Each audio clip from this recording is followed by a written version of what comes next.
ਵਾਹਿਗੁਰੂ ਜੀ ਕਾ ਖਾਲਸਾ, ਵਾਹਿਗੁਰੂ ਜੀ ਕੀ ਫਤਿਹ। ਖੋਜ ਗੁਰਬਾਣੀ ਵਿੱਚ ਆਪ ਸਭ ਦਾ ਸਵਾਗਤ ਹੈ ਜੀ। ਸਭ ਨੂੰ ਜੀ ਆਇਆਂ ਜੀ। ਆਓ ਅਸੀਂ ਸਾਰੇ ਮਿਲ ਕੇ ਪਹਿਲਾਂ ਸ਼ਬਦ ਦਾ ਉਚਾਰਨ ਅਤੇ ਉਸ ਤੋਂ ਉਪਰੰਤ ਉਸਦੇ ਅਰਥ ਕਰਾਂਗੇ। ਮਾਝ ਮਹੱਲਾ ਤੀਜਾ। ਇੱਥੇ ਸਾਚੇ ਸੋ ਆਗੇ ਸਾਚੇ, ਮਨ ਸੱਚਾ ਸੱਚੇ ਸ਼ਬਦ ਰਾਚੇ। ਸੱਚਾ ਸੇਵੇ ਸੱਚ ਕਮਾਵੈ, ਸੱਚੋ ਸੱਚ ਕਮਾਵਣੀਆਂ। ਹੋਂ ਵਾਰੀ ਜਿਉ ਵਾਰੀ, ਸੱਚਾ ਨਾਮ ਮਨ ਵਸਾਵਣੀਆਂ। ਸੱਚੇ ਸੇਵੇ ਸੱਚ ਸਮਾਵੇ, ਸੱਚੇ ਕੇ ਗੁਣ ਗਾਵਣੀਆਂ। ਰਹਾਓ ਪੰਡਤ ਪੜ੍ਹੇ ਸਾਧ ਨ ਪਾਵੈ, ਦੂਜੇ ਪਾਏ ਮਾਇਆ ਮਨ ਭਰਮਾਵੈ। ਮਾਇਆ ਮੋਹ ਸਭ ਸੁਧ ਗਵਾਈ, ਕਰ ਅਵਗਣ ਪਛੋਤਾਵਣੀਆਂ। ਸਤਿਗੁਰ ਮਿਲੇ ਤਾਂ ਤਤ ਪਾਏ, ਹਰ ਕਾ ਨਾਮ ਮਨ ਵਸਾਏ। ਸ਼ਬਦ ਮਰੇ ਮਨ ਮਾਰੇ ਆਪਣਾ, ਮੁਕਤੀ ਕਾਗ ਦਰ ਪਾਵਣੀਆਂ। ਕਿਲ ਬਿਖ ਕਾਟੇ ਕ੍ਰੋਧ ਨਿਵਾਰੇ, ਗੁਰ ਕਾ ਸ਼ਬਦ ਰਖੇ ਉਰਧਾਰੇ। ਸੱਚ ਰਤੇ ਸਦਾ ਬੈਰਾਗੀ, ਹਉਮੈ ਮਾਰ ਮਿਲਾਵਣੀਆਂ। ਅੰਤਰ ਰਤਨ ਮਿਲੇ ਮਿਲਾਇਆ, ਤ੍ਰਿਵਧ ਮਨਸਾ ਤ੍ਰਿਵਧ ਮਾਇਆ। ਪੜ੍ਹ ਪੜ੍ਹ ਪੰਡਤ ਮੋਨੀ ਥੱਕੇ, ਚੌਥੇ ਪਦ ਕੀ ਸਾਰ ਨ ਪਾਵਣੀਆਂ। ਆਪੇ ਰੰਗੇ ਰੰਗ ਚੜ੍ਹਾਏ, ਸੇ ਜਨ ਰਾਤੇ ਗੁਰ ਸ਼ਬਦ ਰੰਗਾਏ। ਹਰ ਰੰਗ ਚੜ੍ਹਿਆ ਅਤ ਅਪਾਰਾ, ਹਰ ਰਸ ਰਸ ਗੁਣ ਗਾਵਣੀਆਂ। ਗੁਰਮੁਖ ਰਿਦ ਸਿਧ ਸੱਚ ਸੰਜਮ ਸੋਈ, ਗੁਰਮੁਖ ਗਿਆਨ ਨਾਮ ਮੁਕਤ ਹੋਈ। ਗੁਰਮੁਖ ਕਾਰ ਸੱਚ ਕਮਾਵੈ, ਸੱਚੇ ਸੱਚ ਸਮਾਵਣੀਆਂ। ਗੁਰਮੁਖ ਥਾਪੇ ਥਾਪ ਅਥਾਪੇ, ਗੁਰਮੁਖ ਜਤ ਜਾਤ ਪਤ ਸਭ ਆਪੇ। ਨਾਨਕ ਗੁਰਮੁਖ ਨਾਮ ਧਿਆਏ, ਨਾਮੇ ਨਾਮ ਸਮਾਵਣੀਆਂ। ਗੁਰਮੁਖ ਥਾਪੇ ਥਾਪ ਉਥਾਪੇ, ਗੁਰਮੁਖ ਜਾਤ ਪਤ ਸਭ ਆਪੇ। ਨਾਨਕ ਗੁਰਮੁਖ ਨਾਮ ਧਿਆਏ, ਨਾਮੇ ਨਾਮ ਸਮਾਵਣੀਆਂ। ਗੁਰੂ ਜੀ ਕਹਿੰਦੇ ਹਨ ਕਿ ਇਹ ਭਾਈ ਜਿਹੜੇ ਮਨੁੱਖ ਇਸ ਲੋਕ ਵਿੱਚ ਅਡੋਲ ਚਿੱਤ ਰਹਿੰਦੇ ਹਨ, ਉਹ ਪਰਲੋਕ ਵਿੱਚ ਵੀ ਪ੍ਰਭ ਨਾਲ ਇਕਮਿਕ ਹੋਏ ਰਹਿੰਦੇ ਹਨ। ਭਾਵ ਜਿਨ੍ਹਾਂ ਦੇ ਮਨ ਵਿੱਚ ਸੱਚ ਹੈ, ਉਹ ਉਹਨਾਂ ਦੇ ਹਿਰਦੇ ਵੀ ਸੱਚੇ ਹਨ ਅਤੇ ਉਹ ਸਿਫਤ ਸਲਾਹ ਦੇ ਸ਼ਬਦ ਵਿੱਚ ਰਚੇ ਰਹਿੰਦੇ ਹਨ ਜੀ। ਉਹਨਾਂ ਦਾ ਮਨ ਅਡੋਲ ਹੋ ਜਾਂਦਾ ਹੈ। ਜਿਨ੍ਹਾਂ ਦਾ ਮਨ ਸਿਫਤ ਸਲਾਹ ਸ਼ਬਦ ਦੁਆਰਾ, ਭਾਵ ਉਹਨਾਂ ਦਾ ਮਨ ਟਿਕ ਜਾਂਦਾ ਹੈ ਜੀ ਅਤੇ ਹੁਕਮ ਵਿੱਚ ਆ ਜਾਂਦਾ ਹੈ ਜੀ। ਉਹ ਸਦਾ ਹੀ ਸਦਾ ਥਿਰ ਪ੍ਰਭ ਦਾ ਸਿਮਰਨ ਕਰਦੇ ਹਨ, ਸਿਮਰਨ ਦੀ ਹੀ ਕਮਾਈ ਕਰਦੇ ਹਨ। ਸਦਾ ਥਿਰ ਪ੍ਰਭ ਨੂੰ ਹੀ ਯਾਦ ਰੱਖਦੇ ਹਨ। ਉਹ ਹੁਕਮ ਅਨੁਸਾਰ ਚੱਲਦੇ ਹਨ ਅਤੇ ਉਹਨਾਂ ਦਾ ਜੀਵਨ ਸੱਚਾ ਹੈ ਜੀ। ਫਿਰ ਗੁਰੂ ਜੀ ਕਹਿੰਦੇ ਹਨ ਕਿ ਮੈਂ ਉਹਨਾਂ ਤੋਂ ਸਦਾ ਕੁਰਬਾਨ ਜਾਂਦਾ ਹਾਂ, ਜੋ ਸਦਾ ਥਿਰ ਰਹਿਣ ਵਾਲੇ ਆਤਮਿਕ ਗਿਆਨ ਆਪਣੇ ਮਨ ਵਿੱਚ ਵਸਾਈ ਰੱਖਦੇ ਹਨ, ਜਿਨ੍ਹਾਂ ਦਾ ਹਿਰਦਾ ਆਤਮਿਕ ਗਿਆਨ ਵਿੱਚ ਕੇਂਦਰਿਤ ਹੈ ਜੀ। ਜਿਹੜੇ ਗੁਰਮੁਖ ਸਦਾ ਥਿਰ ਪ੍ਰਭ ਦੇ ਗੁਣ ਗਾਉਂਦੇ ਹਨ, ਉਹ ਸਦਾ ਥਿਰ ਪ੍ਰਭ ਵਿੱਚ ਲੀਨ ਰਹਿੰਦੇ ਹਨ। ਹੁਕਮ ਵਿੱਚ ਚੱਲਣ ਵਾਲਾ ਹੁਕਮ ਦਾ ਹੀ ਰੂਪ ਹੋ ਜਾਂਦਾ ਹੈ ਜੀ। ਰਹਾਓ ਫਿਰ ਗੁਰੂ ਜੀ ਕਹਿੰਦੇ ਹਨ, ਪੰਡਤ ਲੋਕ ਵੇਦ ਆਦਿਕ ਧਰਮ ਪੁਸਤਕਾਂ ਪੜ੍ਹਦੇ ਹਨ, ਪਰ ਆਤਮਿਕ ਗਿਆਨ ਆਨੰਦ ਨਹੀਂ ਮਾਣ ਸਕਦੇ, ਕਿਉਂਕਿ ਉਹ ਮਾਇਆ ਦੇ ਮੋਹ ਵਿੱਚ ਫਸ ਕੇ ਮਾਇਆ ਵੱਲ ਹੀ ਆਪਣੇ ਮਨ ਨੂੰ ਦੜਾਉਂਦੇ ਹਨ। ਉਹਨਾਂ ਦੇ ਅੰਦਰ ਮਾਇਆ ਦਾ ਭਰਮ ਪੈ ਜਾਂਦਾ ਹੈ ਜੀ। ਯਾਨੀ ਅਸਥਿਰ ਮਾਇਆ ਨਾਸਵੰਦ ਸਥਿਰ ਜਾਪਦੀ ਹੈ ਅਤੇ ਸਦੀਵੀ ਸੱਚ ਦਾ ਅਹਿਸਾਸ ਨਹੀਂ ਹੁੰਦਾ। ਇਸ ਭਰਮ ਕਰਕੇ ਉਹ ਭਟਕਦੇ ਰਹਿੰਦੇ ਹਨ ਅਤੇ ਦੁਬਿਧਾ ਵਿੱਚ ਰਹਿੰਦੇ ਹਨ। ਮਾਇਆ ਦੇ ਮੋਹ ਕਾਰਨ ਉਹਨਾਂ ਦੇ ਉੱਚੇ ਆਤਮਿਕ ਜੀਵਨ ਬਾਰੇ ਸਾਰੀ ਸੂਝ ਗਵਾ ਲਈ ਹੁੰਦੀ ਹੈ। ਮਾਇਆ ਦੀ ਖਾਤਰ ਅਵਗੁਣ ਕਰ ਕਰਕੇ ਉਹ ਪਛਤਾਉਂਦੇ ਹਨ ਜੀ। ਮਾਇਆ ਅੰਦਰ ਮੋਹਤ ਹੋ ਕੇ ਆਪਣੀ ਸੂਝ ਬੂਝ ਗਵਾ ਬੈਠਦੇ ਹਨ, ਜਿਸ ਕਰਕੇ ਉਹਨਾਂ ਪਾਸੋਂ ਅਵਗੁਣ ਹੁੰਦੇ ਹਨ। ਜਾਣੀ ਕਿ ਹੁਕਮ ਦੇ ਅਨੁਕੂਲ ਨਾ ਚੱਲ ਕੇ ਫਿਰ ਪਛਤਾਉਂਦੇ ਹਨ ਜੀ।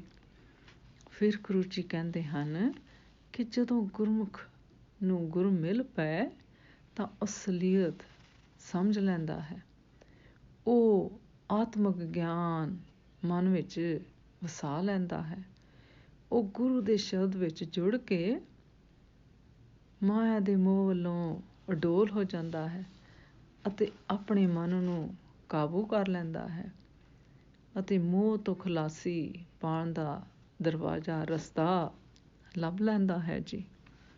ਫਿਰ ਗੁਰੂ ਜੀ ਕਹਿੰਦੇ ਹਨ ਕਿ ਉਹ ਗੁਰਮੁਖ ਆਪਣੇ ਅੰਦਰੋਂ ਪਾਪ ਕੱਟ ਲੈਂਦਾ ਹੈ, ਕ੍ਰੋਧ ਦੂਰ ਕਰ ਲੈਂਦਾ ਹੈ।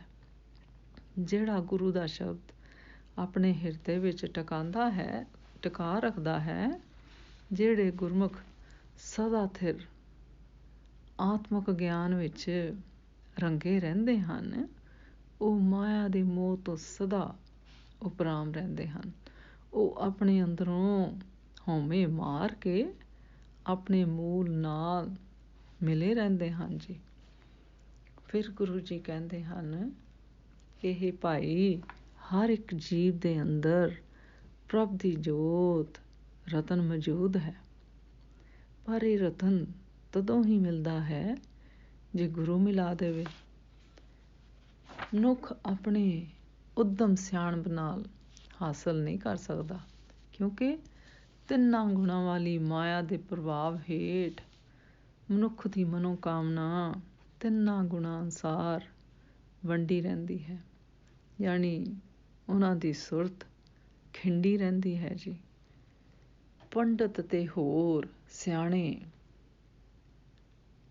ਧਰਮੀ ਸਮਾਧੀਆਂ ਲਾਉਣ ਵਾਲੇ ਵਧੇਕ ਆਦਿਕ ਧਰਮ ਪੁਸਤਕਾਂ ਪੜ੍ਹ ਕੇ ਥੱਕ ਗਏ ਹਨ, ਪਰ ਤ੍ਰੈਗੁਣੀ ਮਾਇਆ ਦੇ ਪ੍ਰਭਾਵ ਦੇ ਕਾਰਨ ਉਹ ਉਸ ਆਤਮਿਕ ਅਵਸਥਾ ਦੀ ਸੂਝ ਪ੍ਰਾਪਤ ਨਹੀਂ ਕਰ ਸਕਦੇ, ਜਿਹੜੀ ਮਾਇਆ ਦੇ ਤਿੰਨ ਗੁਣਾਂ ਦੇ ਪ੍ਰਭਾਵ ਤੋਂ ਉਤਾਂਹ ਟਿਕਾਈ ਰੱਖਦੀ ਹੈ ਜੀ। ਫਿਰ ਗੁਰੂ ਜੀ ਕਹਿੰਦੇ ਹਨ ਕਿ ਇਹ ਭਾਈ, ਇਸ ਤ੍ਰਿਗੁਣੀ ਮਾਇਆ ਦੇ ਸਾਹਮਣੇ ਜੀਵਾਂ ਦੀ ਪੇਸ਼ ਨਹੀਂ ਜਾ ਸਕਦੀ। ਜੀਵਾਂ ਨੂੰ ਪ੍ਰਭ ਆਪ ਹੀ ਆਪਣੇ ਨਾਮ ਰੰਗ ਵਿੱਚ ਰੰਗਦਾ ਹੈ, ਆਪ ਹੀ ਆਪਣਾ ਪ੍ਰੇਮ ਰੰਗ ਜੀਵਾਂ ਦੇ ਹਿਰਦਿਆਂ ਉੱਤੇ ਚਾੜ੍ਹਦਾ ਹੈ।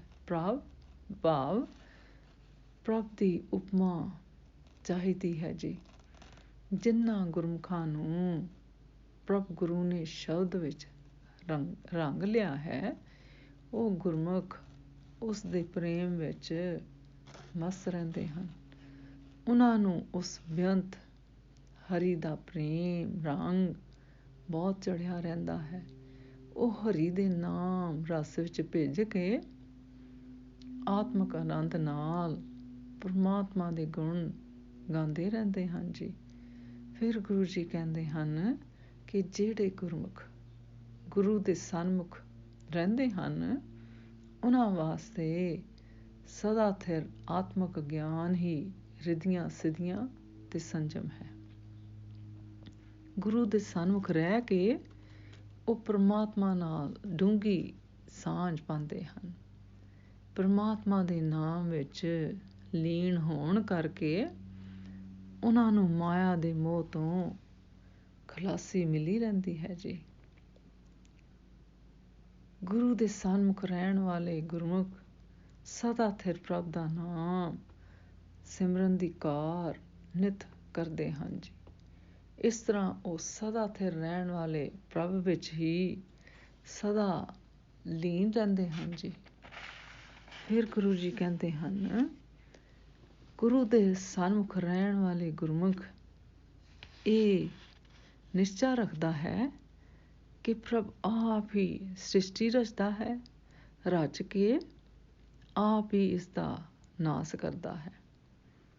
ਪਰਮਾਤਮਾ ਆਪ ਹੀ ਗੁਰੂ ਦੇ ਸਨਮੁਖ ਰਹਿਣ ਵਾਲੇ ਗੁਰਮੁਖ ਲਈ ਉੱਚੀ ਜਾਤ ਹੈ ਤੇ ਲੋਕ ਪਰਲੋਕ ਦੀ ਇੱਜ਼ਤ ਹੈ ਜੀ। ਫਿਰ ਗੁਰੂ ਜੀ ਕਹਿੰਦੇ ਹਨ ਕਿ ਇਹ ਨਾਨਕ, ਗੁਰੂ ਦੇ ਆਸਰੇ ਰਹਿਣ ਵਾਲਾ ਮਨੁੱਖ ਸਦਾ ਪ੍ਰਭ ਦਾ ਨਾਮ ਸਿਮਰਦਾ ਹੈ ਤੇ ਸਦਾ ਪ੍ਰਭ ਦੇ ਨਾਮ ਵਿੱਚ ਹੀ ਲੀਨ ਰਹਿੰਦਾ ਹੈ ਜੀ। ਇਸ ਸ਼ਬਦ ਵਿੱਚ ਗੁਰੂ ਜੀ ਸਾਨੂੰ ਇਨ੍ਹਾਂ ਪੰਕਤੀਆਂ ਵਿੱਚ ਦੱਸਦੇ ਹਨ, ਅੰਤਰ ਰਤਨ ਮਿਲੇ ਮਿਲਾਇਆ, ਤ੍ਰਿਪਦਾ ਮਨਸਾ ਤ੍ਰਿਪਦ ਮਾਇਆ। ਭਾਵ ਨਾਮ ਰੂਪ ਰਤਨ ਹਰ ਇੱਕ ਜੀਵ ਦੇ ਅੰਦਰ ਹੈ, ਹਰ ਇੱਕ ਜੀਵ ਦੇ ਹਿਰਦੇ ਦੇ ਅੰਦਰ ਹੈ। ਪਰ ਜਦ ਤੱਕ ਮਨੁੱਖ ਇਸ ਸੰਸਾਰ ਨੂੰ ਕੂੜ ਸਮਝ ਕੇ ਸੱਚੇ ਉਪਦੇਸ਼ ਵਿੱਚ ਬਿਰਤੀ ਨਹੀਂ ਜੋੜਦਾ, ਤਦ ਤੱਕ ਉਹ ਅਮੋਲਕ ਹੀਰੇ ਦਾ ਆਨੰਦ ਨਹੀਂ ਮਾਣ ਸਕਦਾ। ਸਾਰੇ ਔਗੁਣਾਂ ਦਾ ਮੂਲ ਕਾਰਨ ਸੱਚ ਦੀ ਹੋਂਦ ਤੋਂ ਅਣਜਾਣਪੁਣੇ ਦਾ ਹੈ। ਇਸ ਅਣਜਾਣਪੁਣੇ ਦੇ ਪ੍ਰਭਾਵ ਹੇਠਾਂ ਪੰਡਤ ਲੋਕ ਵੀ ਹਨ, ਤਿੰਨ ਗੁਣੀ ਮਾਇਆ ਦੇ ਅਧੀਨ ਹਨ। ਅਜਿਹੇ ਗਿਆਨੀਆਂ ਨੂੰ ਨਾਮ ਰਤਨ ਦਾ ਸਵਾਦ ਕਿਵੇਂ ਆ ਸਕਦਾ ਹੈ? ਉਹ ਤਾਂ ਸਿਰਫ ਰਿਧੀ ਸਿਧੀ ਆਦਿ ਵਿਅਰਥ ਸੰਜਮਾਂ ਵਿੱਚ ਫਸੇ ਰਹਿੰਦੇ ਹਨ। ਪਰ ਗੁਰੂ ਪਰਮੇਸ਼ਰ ਦੇ ਮਾਰਗ ਉੱਤੇ ਚੱਲਣ ਵਾਲਿਆਂ ਲਈ ਸਭ ਕੁਝ ਪਰਮੇਸ਼ਰ ਦਾ ਨਾਮ ਹੀ ਹੁੰਦਾ ਹੈ।